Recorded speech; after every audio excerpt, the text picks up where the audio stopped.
A very warm welcome to everyone. Welcome to the course of Remote Sensing and GIS. So last class we were I gave an introduction about after the interaction of the target is happening, how the reflection is getting captured. Okay, so that's what is our ultimate interest. So since the starting of the course, I was just talking about satellite remote sensing, but till this is the main part where exactly our satellite is interested. Right. So once the sun energy is getting traveling all the way through the atmosphere, coming and hitting the target, now we are able to understand how your target is interacting with the radiation. So once it gets interacted, we understand that some absorption happens, some reflection takes place. When the satellite, what kind of reflection is happening, or which wavelength is getting reflected, and which wavelength is that wavelength captured by the satellite. So all these things we were trying to understand in the earlier class. Okay, so once again I just wanted to start from the target and radiation interaction. Okay, so in my earlier slide also I was just showing you when the target is getting interacted with the radiation, there is a reflection, some absorption, some reflection. And we also understood there are two types of reflections. One is a diffuse reflection and the other one is specular. We understood that specular is nothing but a unidirection. Only one direction, it just gets reflected back. So it's something like a mirror. It comes like this, it goes out in the opposite direction. That's called as a specular. What is the diffuse reflection? Diffuse reflection is nothing but the reflection happens in all the directions equally. That's called as a diffuse reflection. So we all know that no body on the Earth's surface is truly specular reflection or truly diffuse reflection. You will have a mixture of both of them. Okay. So the other day I was showing you how a leaf responds for the radiation. What is the interaction between a leaf? Let's say a tree is there, it has so many leaves in that. So how the radiation gets interacted with the target leaf, right? So when I say radiation is coming, earlier when we were talking about how much atmospheric window is really available for interaction, we understood that there are small windows available where the absorption, the scattering, all of them have finished. And finally, this window is been coming out with some radiation. Out of that, let's concentrate on visible and your infrared. Okay. So when I say infrared, it's from 0.7 micrometer to 3 micrometers. Specifically, we are talking. Okay. Visible, we all know there are 6 kinds. Primary, if you talk, blue, green, and red are available, and infrared. So now when I say some radiation is coming and hitting the target, these 4 you first take into consideration. We will just concentrate on these 4 of maximum. Okay, and later on we will talk about the other wavelengths. So now when 4 wavelengths are just falling onto my target, today the first target of discussion is your leaf. When all these 4 are coming and hitting my leaf, what did we understood in the last class? Which wavelengths are getting absorbed and which wavelengths are getting reflected? Because the leaf, the chlorophyll content which is present inside the leaf absorbs all your blue and red wavelengths. What other wavelengths it reflects back? The green and infrared. Okay, when the the radiation is just falling onto my target, what is happening? The leaves absorbs your red and blue and it reflects back maximum of green and infrared. Okay, and that's the reason we will be able to see our leaves with green in color. Okay, and if the chlorophyll content is reduced, what did we understood? We understood that red is not getting absorbed maximum because there is less chlorophyll. It reflects back that red part also. So when red and green just combines together, you know what's the kind of or some part of blue is also mixed, you know what's the kind of reflection we see. It's generally yellow in color. So that's the reason when the chlorophyll content is not present, the eyes will visualize the leaves color as yellow in color. Okay, because infrared we cannot visualize that reflection, even it comes also, our eyes cannot sense that. Okay, so that's what is the understanding what we had in the earlier class. So just a kind of recap I have given you. Let's go on to the slides and understand what are the other targets of interest. Okay, as a civil engineer, we are interested in so many kinds of targets. Let's go on one by one and understand how actually each one is responding. Okay, so let me share the presentation with you. So you can see the last class, this was the discussion we were seeing radiation and target interaction. It's nothing but once the radiation is just falling onto the target, some part is reflected, some part is absorbed, and some part is transmitted. Transmitted is nothing but it moves on in the same direction. Okay. So we were trying to understand that absorption happens in transmission and reflection. Okay. We were seeing about this specular and diffuse reflection we have seen in the earlier class. Okay. And this was the discussion. The first target we have picked here is the leaf. Okay. You can visualize the figure over here also. What is happening? When the blue radiation, green, red and infrared is just falling onto the leaf, what is happening onto the tree? All the blue and green maximum absorption. So when I say maximum absorption, you should understand that absorption part is 90% and reflection part is 10%. It's not that 100% absorption happens. Okay. So when all the four wavelengths are just falling, blue and your red are absorbed. Maximum absorption happens there. And what is happening in the green and infrared? Less absorption, which means that maybe 10% absorption and more reflection. Okay. So each wavelength is absorbed and reflected. But the percentage of absorption and percentage of reflection varies actually. So whatever is maximum reflected, that wavelengths are captured by your satellite. Okay, so now you can see what is happening. Your green and your infrared wavelength, which is of green is 0.5 to 0.578 micrometer, and your infrared is 0.7 to 3 micrometer, which is a very near infrared. Okay, so that part is exactly getting reflected. So now if I just wanted to plot a curve, okay, what curve? On x-axis you have your wavelength and on y-axis I have my reflection. Okay, so now if I just wanted to plot a spectral response curve for leaf, how the curve will actually look? Because I'm talking about on x-axis, it's nothing but the reflection. Okay, so percentage of reflection. So now if I wanted to plot between wavelength and percentage of reflection, where I will find the maximum peak coming into picture? Is it at red? Is it at blue? Is it at green? Or is it at infrared? Right? So when I wanted to plot a curve, what will happen? My blue and your red will show a very small points at your percentage of reflection because maximum absorption happens there. Where I can see maximum peaks coming into picture at my green wavelength and my infrared wavelength. So this curve, whatever we are trying to plot, is called as spectral response curve. Okay, in the coming slides, I'll show you one curve where we will be concentrating much there. First, we will understand the interaction and then we will go on to the curves. But just a name I'm introducing, which is called as spectral response curve. It's nothing but recording the reflection pattern of the target. It's called as spectral response curve. Okay, so this part we have finished, I think. Chlorophyll strongly absorbs the radiation in red and blue wavelengths, but reflects green wavelengths. Okay.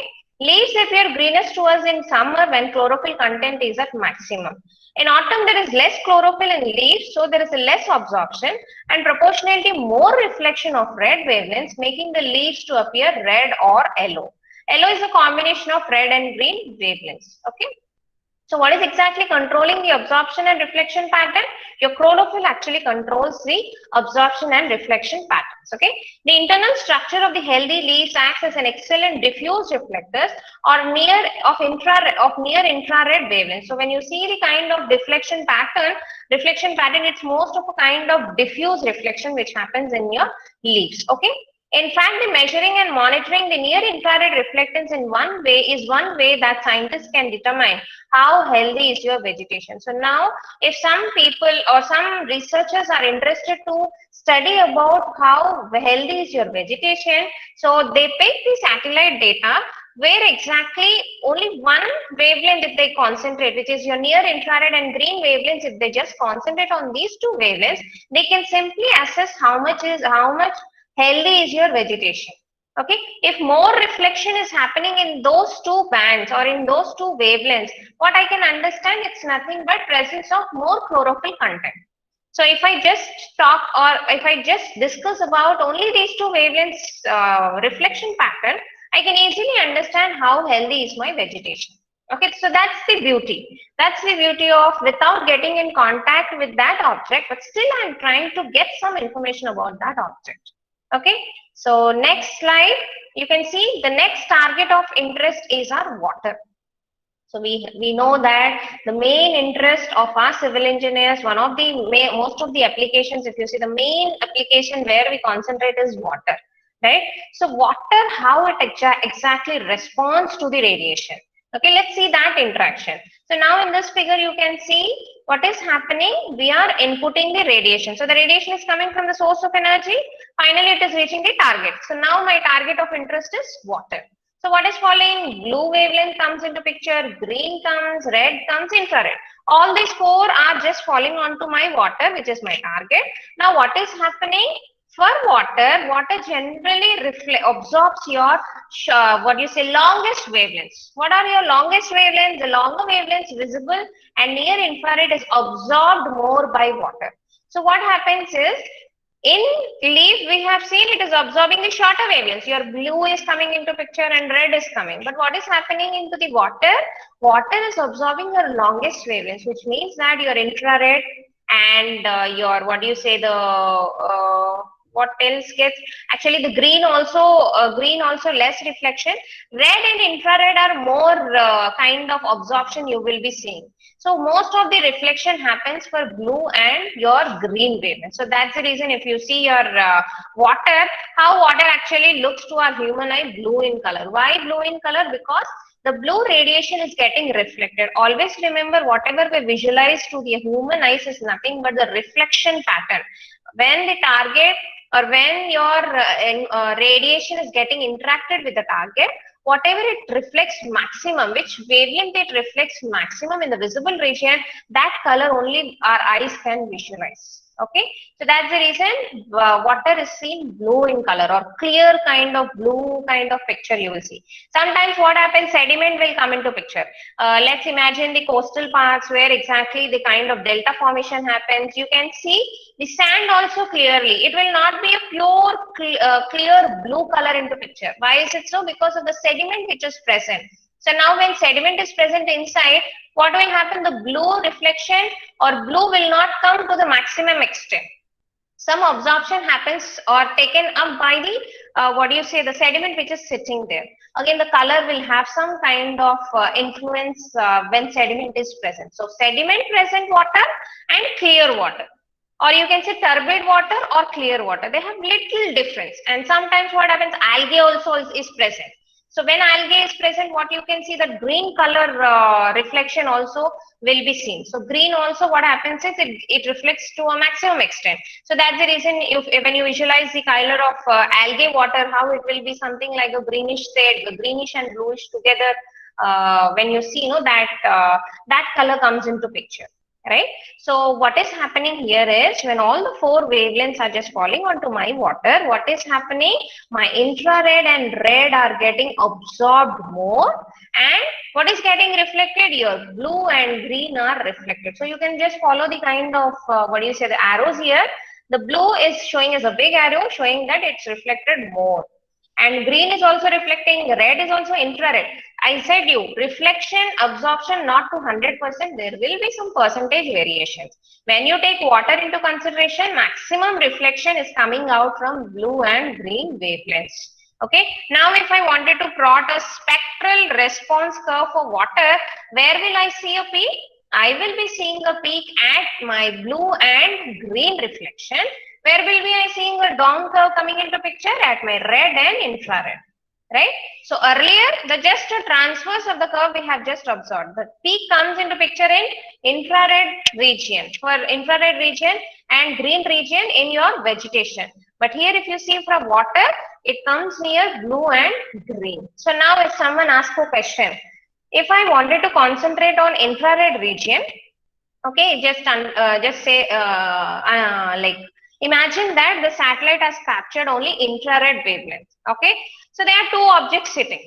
Okay, by seeing the wavelength pattern, pattern or the reflection pattern, I should say whether it is a water body or is it a green vegetation. So how will I distinguish infrared region? Infrared region is the best region where you can see that your water absorbs more, right? And your vegetation reflects more. If high absorption is seen at that wavelength, you can say that the body which is present there is a water body.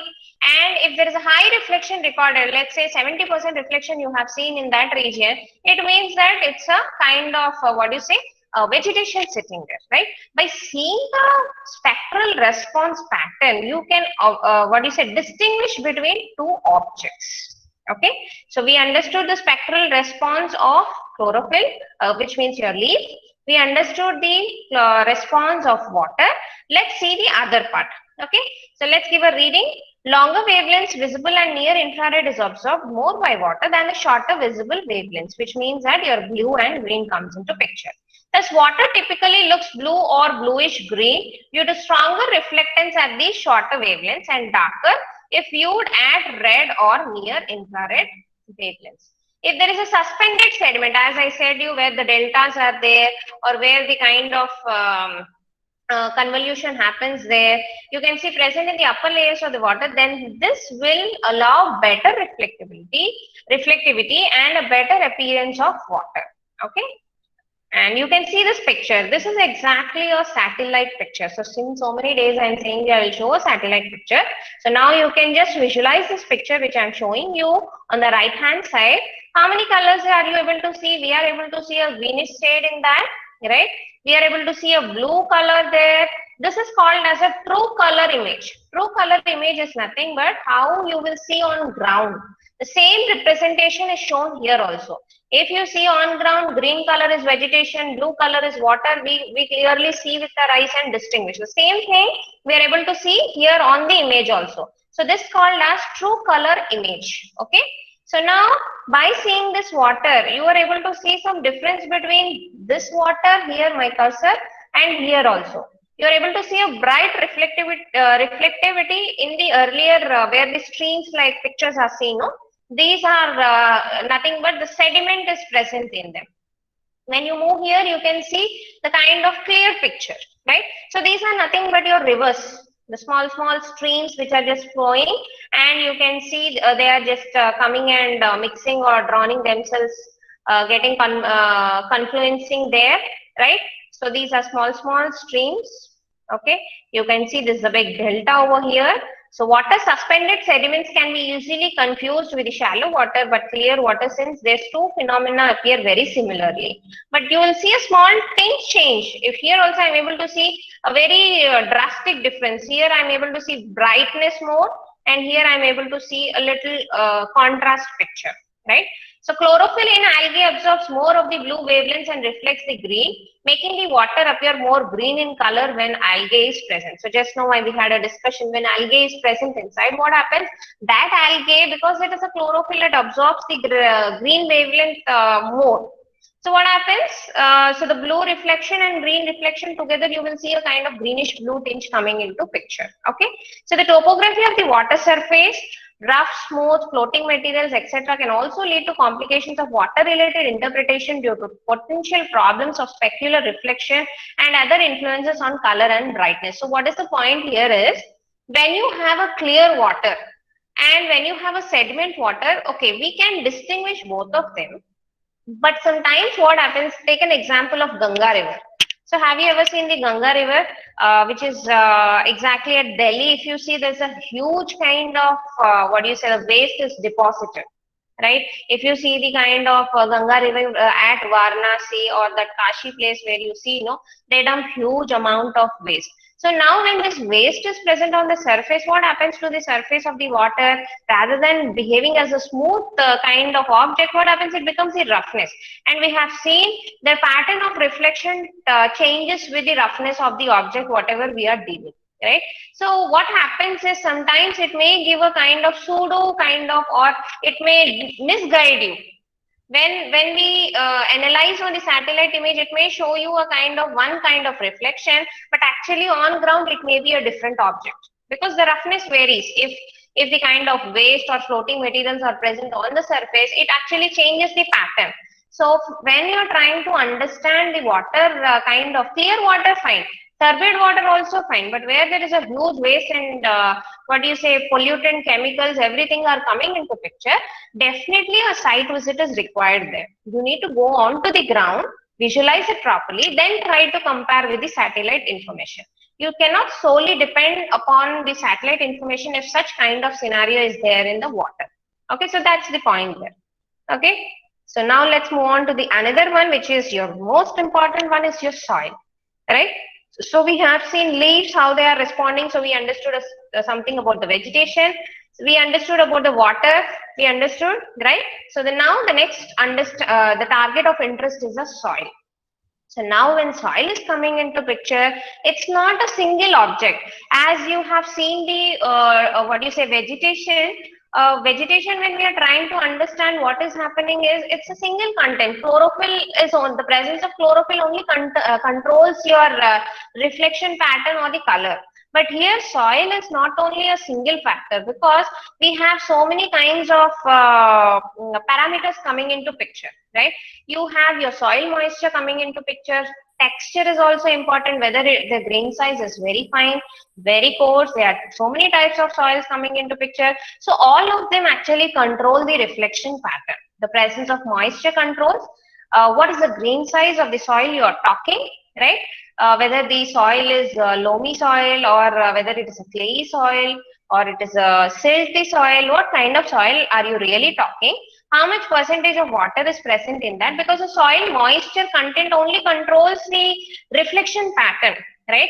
So the soil which doesn't have water behaves in a different way, and the soil which is having water behaves in a different way, right?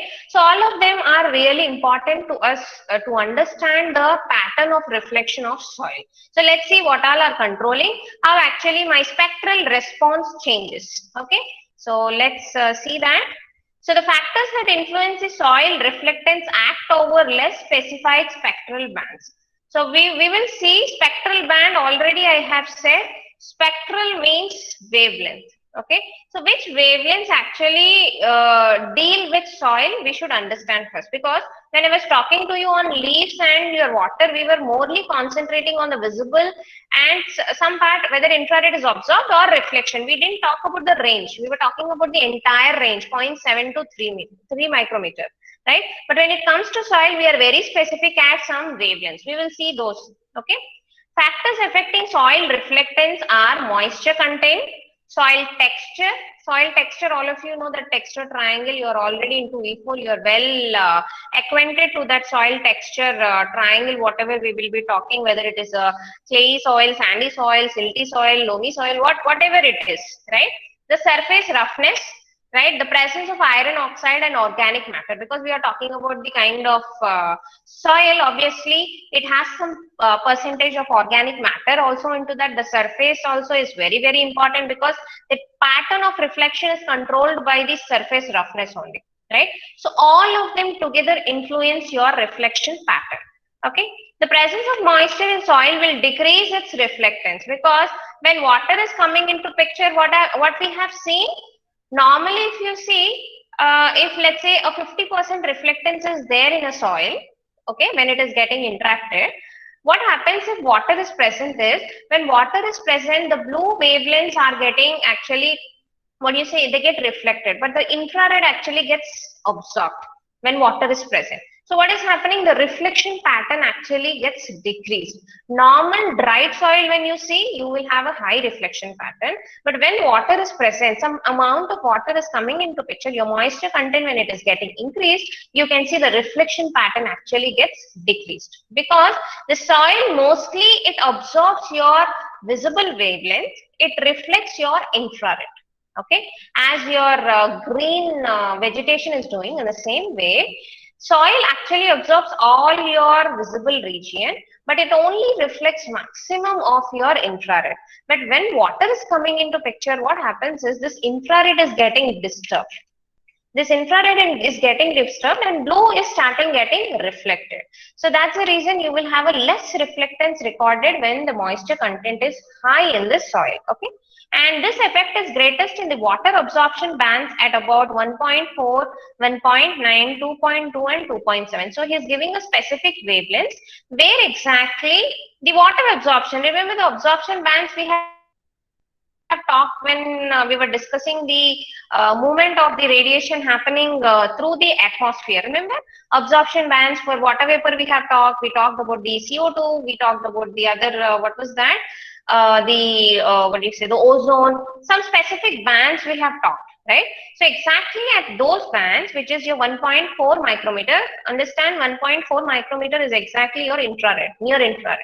1.4, 1.9, 2.2, 2.7 micrometer. These are water absorption bands. If water is present in the soil, at these parts, what happens? The reflectance curve comes just down like this. I will show the curve. You will understand. So soil moisture content is strongly related to the soil texture. Okay. So you can see the curve here. So now just concentrate on the curves. This is called as spectral response curve. What is the spectral response curve? Recording the reflection of the target of interest, where on x-axis you have your wavelength coming into picture, and on y-axis what do you have? It's nothing but the percentage reflectance. Okay, from 0 to 100%, if I imagine my reflectance is taken up, and on wavelength it's nothing but it starts with your visible ray till your infrared. Okay, you can see here, if you are starting at blue wavelength, your 0.4, and till approximately 2.4, 2.5, which is nothing but your near infrared region we are talking, right?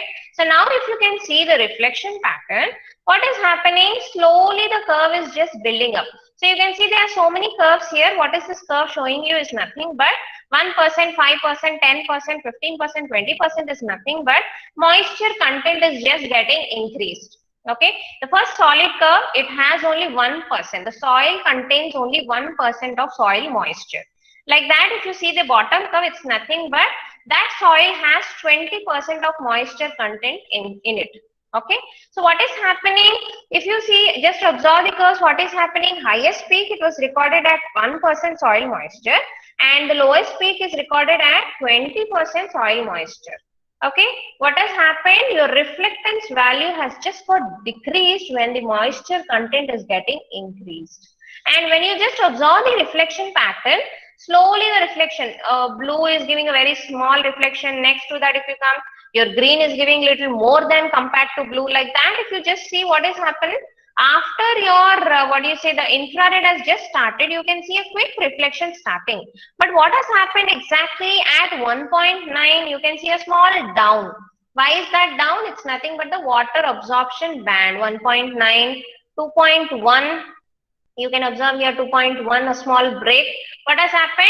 The reflectance value has just come down. Your reflectance value comes down. Okay, so that's what is called as your what do you say, the influence of soil moisture in terms of your reflection. Normally, if you see there's no moisture present, it's a smooth reflectance, high reflectance curve you can observe.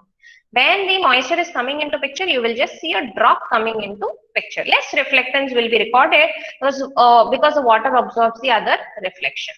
So this is one kind of curve where we are understanding the water absorption pattern. Next, you can see the types of soils. So you can see the the dotted one is the last one, which is your sandy loamy soil. The middle one is your fine sandy, and the top one is very fine sandy. So now we are talking about the grain size. Okay, so grain size, if you just observe, again this is also called as your spectral response curve.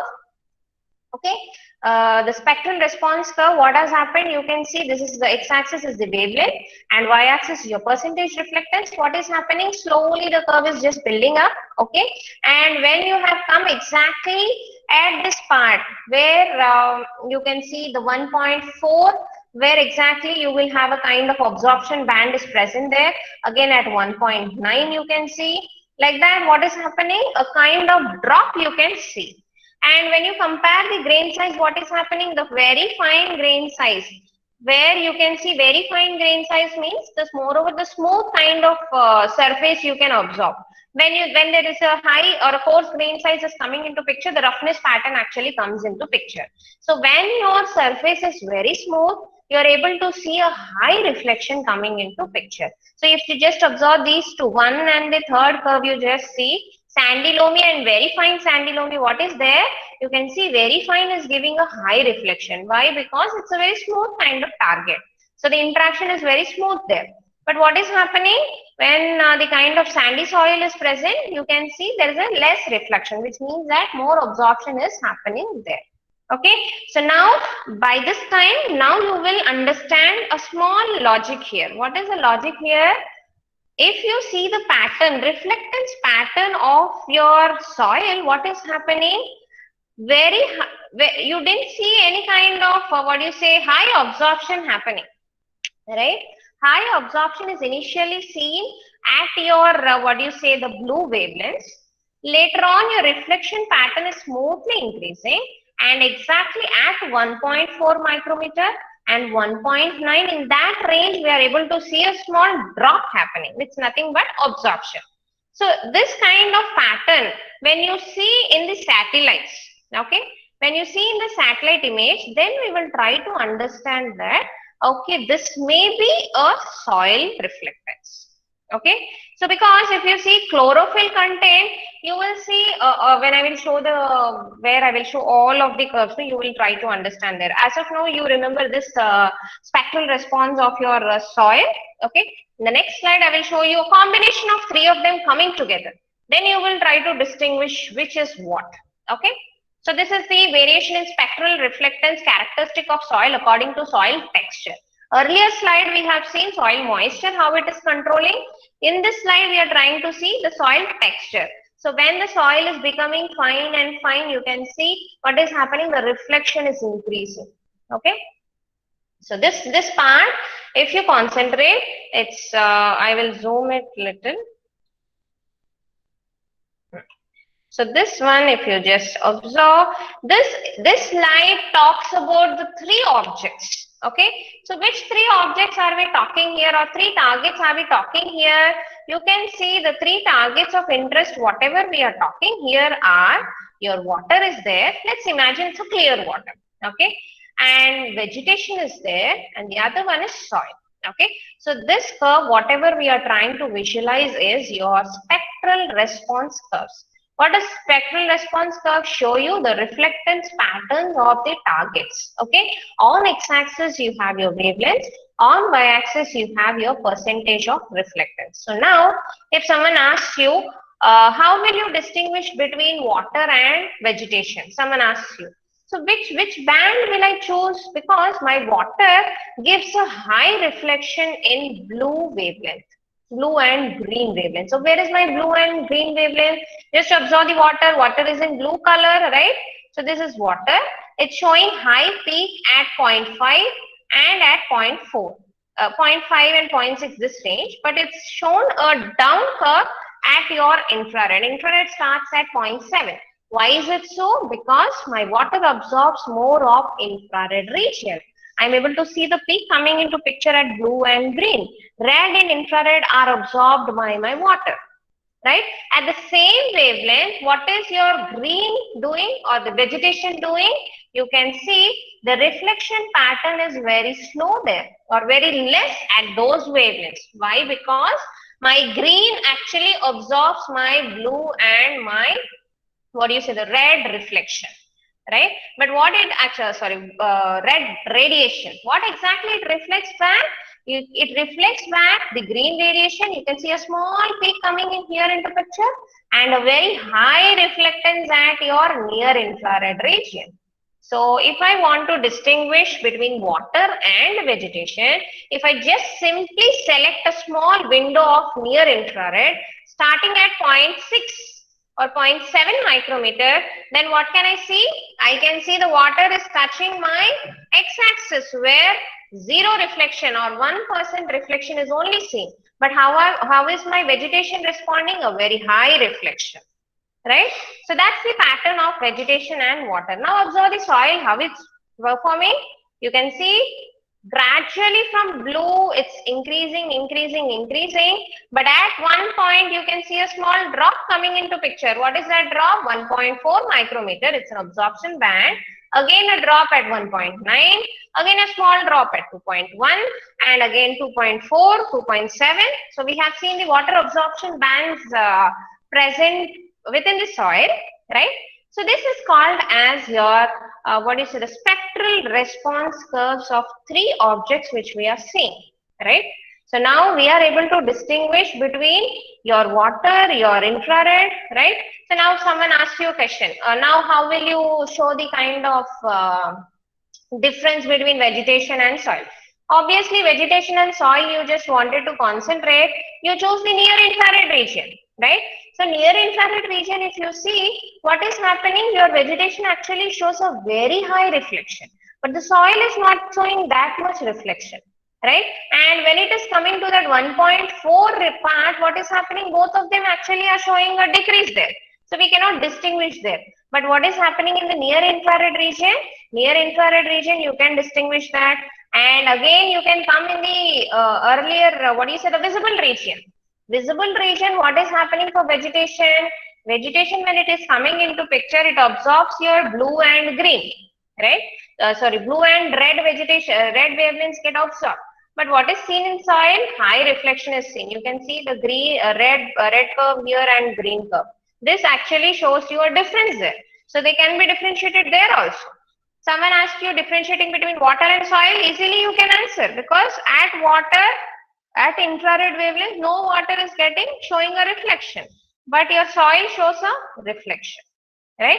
So that's how actually we distinguish between different wavelengths or different objects using different wavelengths. This is called as spectral response curves. Okay, let's go to the theory part and just have a look. Okay, you can visualize the wavelengths here. Your blue starts violet, blue, green, yellow, orange, red till 0.7. If you finish after 0.7 micrometer till 3.3 micrometer, it's an infrared region you can see. So by measuring the energy that is reflected, okay, whatever is getting reflected when you just plot, it's called as spectral response curves. Okay. By the target on the Earth's surface, over a variety of different wavelengths, we can build up a spectral response for that object. Okay, so what are we making a note here? This reflection pattern. Okay, the reflected radiation. When I'm just plotting on as a curve, whatever I get output, whatever I'm able to visualize the curve, it's called as a spectral response curve. Okay, by comparing the response patterns of different features, we may be able to distinguish between them. Okay, for example, water and vegetation may reflect somewhat similarly in the visible wavelengths. Okay, water and vegetation, if you see till this part, till 0.6 or so, if you see, both of them are showing a small or less curves. But once you finish at that wavelength and move on to the near infrared, one is showing a decrease, one is showing an increase. So that's enough. That wavelength, a single wavelength, is enough to distinguish between these two objects. Okay. Almost same in the visible wavelengths, but are almost always separable in the infrared region, right?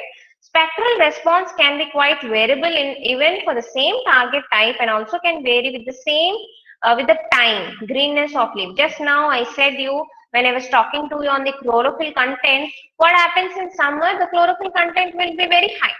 So then you can see the greenness coming into picture.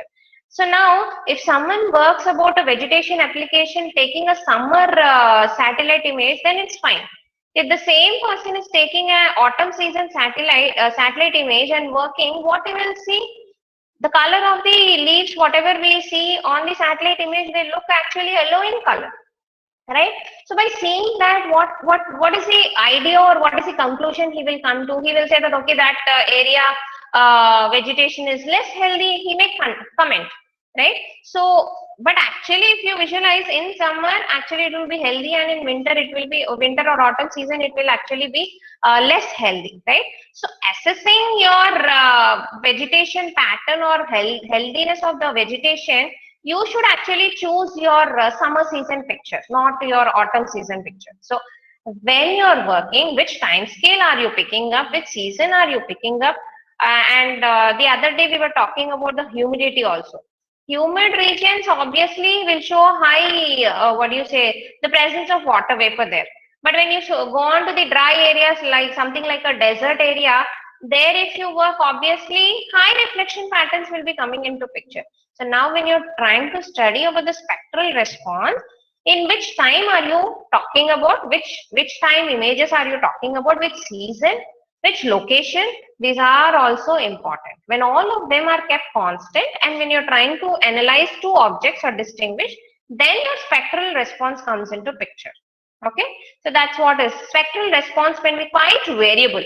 So now two season images you have taken and you are trying to compare them. No, nothing yield you will get there. No output can be seen there. And moreover, that analysis also is not correct. Okay, so when you're trying to picking up the images, you should be very cautious. Which time scale are you picking up? Which season are you preferring? Right? Is there any cloud interference or not? All these things are very, very important when you choose a satellite image. Okay, I hope I gave more insight onto this spectral response. There is another curve. So this is a very important slide. Here I'm trying to introduce. So the flow chart, if you remember, we started with A, B, C, interaction over. Now D has come into picture. Now my satellite sitting there is very ready to capture this D only. This D part reflection, whatever has come, right? So this picture, if you just have a look, earlier picture and this picture has a small difference. Only 1, 2 difference are there. What are those differences? This is also spectral response, that is also spectral response. But what is the difference? Here, along with the spectral response, okay, spectral response, I have included the satellite information also. Okay, so on the upper side, if you just see, whatever I'm showing here is nothing but here on x-axis it's the wavelength and on y-axis is the reflectance pattern. And these are the spectral response curves. Along with them, I brought the satellite information. You can see in the earlier when I have just given you an introduction, I said Landsat 1, Landsat 2, like that till Landsat 9 we were discussing so many satellites, right? So now if you have seen here, I brought one Landsat satellite. So it's called as Landsat Thematic Mapper. The satellite name is. It actually has 7 bands in it. Okay, you can see the numbers here. 1, 2, 3, 4, 5, 7. And there is another spot satellite which has actually 3 bands in there. Okay, what do I mean by band? Band is nothing but in which wavelength is your satellite capturing the information. Okay, band means the wavelength range. So now if you see the Landsat, I have band number 1, band number 2, band number 3, band number 4, 5 and 7, right? So how is it designed? You can see how is it designed. The first band actually refers, you can see the black line beneath that number, it's showing you the range. So it's starting somewhere at blue, which is nothing but your 0.44 or 45 micrometers till green, which is your 0.5 micrometer. So from 0.45 to 0.5 micrometer, that first band actually captures the reflection. Okay, in first band, whatever is reflection, okay, maybe it's 1%, 2%, how much may be the percent, but that band is sitting in the satellite.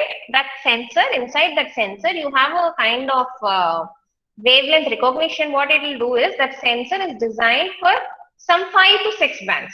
In those bands, whenever the reflection is coming from that wavelength, it will capture that reflection. Okay, so 2, you can see green is 2, red is 3, 4 is small part of infrared. You can see the black line, it's starting somewhere at 0.1 micrometer to maybe 1.5 micrometer. You come for 5, it's somewhere between 3 to 5 micrometer, and then 7, if you see, it's coming, you have different ranges, right? So now what is happening? Your Landsat is designed for these wavelength ranges.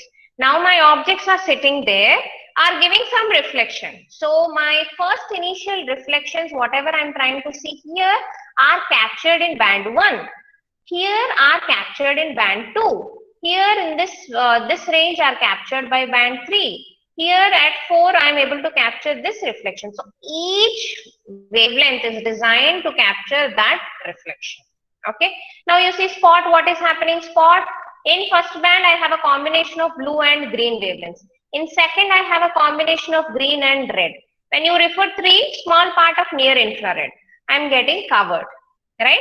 So what am I trying to say here is, the satellites which are sitting in this space has some spectral sensors. Okay, they have an optical sensors which are designed for some wavelengths. Okay, the wavelength range is your own choice. Own choice, I say, not the user choice. Okay, so whoever is launching the satellite, when they are trying to design, they design it for certain wavelengths. How much is my interest of wavelength? It depends upon the application where I'm working. Earlier, if you see the olden satellites, they used to have very broad wavelengths. But now you see the narrow wavelengths have come into picture. Okay, we will see in the later parts when I talk about the satellites. No, you will be understanding this wavelengths, these bands more detailedly. But as of now, I am showing you this reflection pattern. Whatever is being shown by the objects which are sitting are captured by different wavelengths which are designed for the sensors. Okay, so now if I wanted to work on fourth band. Fourth band, Landsat, if you refer, what is that band showing you? Near infrared, right? In that near infrared, wherever high reflection is seen, I can understand it is by vegetation. Okay, and wherever it is showing very less reflection or zero reflection, I can understand it is water, right? So as I said you, now if I say the colors also, you will understand or not, I don't know. Digital image, if you remember the next part, once this capturing is over, I said you this reflection is just converted into a readable format, right? So readable, because reflection when it is coming in percentages, I cannot understand, right? 100%, 70%, I cannot say. But now if I can convert that into a readable format, which is nothing but your digital format, which has some numbers, then I can understand, right? So now black and white image, if someone says your black and white image, what does your black or white talk about? Normally if you see a black and white image, no, what does black show you? Generally people will say that, okay, zero, what do you say, maximum absorption, or a black body, white body. If you just take a black body, what it actually does, it actually absorbs very less and gives a high reflection. That's the pattern of black body. What does a white body do? What white body actually absorbs more and less reflection, right? In the similar pattern, when we move on to the next part of the flowchart where E and F are coming into picture, there what happens is this reflection pattern is actually translated into two colors, your black and white. Okay, wherever white is coming into picture, which is high reflection, wherever black is coming into picture, zero reflection, right? So if simply I pick up the fourth band, which is your near infrared, which is actually showing peak, you can see vegetation is showing peak, and which is showing the lowest value, which is your clear water, or water is showing, right? So now simply if I observe that image, what two colors I'll be able to see, which is nothing but my white color will come, black color will. Whatever white I'm able to see, that part is your vegetation. Whatever black I'm able to see, it's nothing but your water. Okay, so that's what is the understanding. I will show you an image, maybe then you might understand, I think. So whatever I was talking to you, this is the picture, right? So what is this is nothing but we are able to, so this is the exact, I said your band. Band is nothing but for a certain wavelength, the capture actually happens. Okay, so let's say this is one of the band. I don't remember what's the exact wavelength for that. Let's imagine it's infrared band 0.7 to my band 0.7 to 1 micrometer it has captured. Let's imagine. Okay, in this band, when I'm trying to visualize that, whatever is in bright color, I'm able to see some colors here in between, shades from black to white. What shades will come into picture? White will have let's say 100%, zero is shown as black. Okay, in between the numbers, if I just wanted to give a code, all the gray shades will be coming into picture, light gray, light gray, light gray, dark gray, like that. You will have so many shades. So that is this shades, whatever we are trying to see. The exact black you can visualize at this part. Okay, exact bright you can visualize at this part. Then the remaining colors, whatever we are trying to visualize, are the in between colors which are there in between them. So what does this part actually say? Let's imagine this is infrared. Okay, so exactly at that point I'm able to see a dark black came into picture, right? So what does a dark black say to me? It is saying me there no reflection, or very less reflection has happened and high absorption has taken place. That black point is showing me. Okay, now I'll refer back to my spectral curves and imagine in infrared band, which is showing a very, very less reflection. So obviously I will, what will strike in my mind? It's nothing but the water. Water has come into picture. There is a high reflection seen here. What I will try to get in my mind, it's nothing but the vegetation is showing a high reflectance. So that's the analysis or interpretation what we will do later. Why I'm showing you this is, I'm trying to connect you how this spectral response, whatever we are recorded, is translated and how actually we use it at the user end. Okay, whatever the reflection, spectral response captured by the sensor, how it's getting at the end where I'm sitting here, it will be seen something like this. Okay, so in a specific band, wherever I pick, where I see zero reflection coming, I will treat it as one object. Where I'm able to see a brighter object, I will take it as the other object. In the same wavelength, how two different objects are performing. One object is showing a very high reflection. One object is showing a very less reflection. Okay. So we will stop our discussion here. We'll see you again in the next lecture. Thank you for your attention.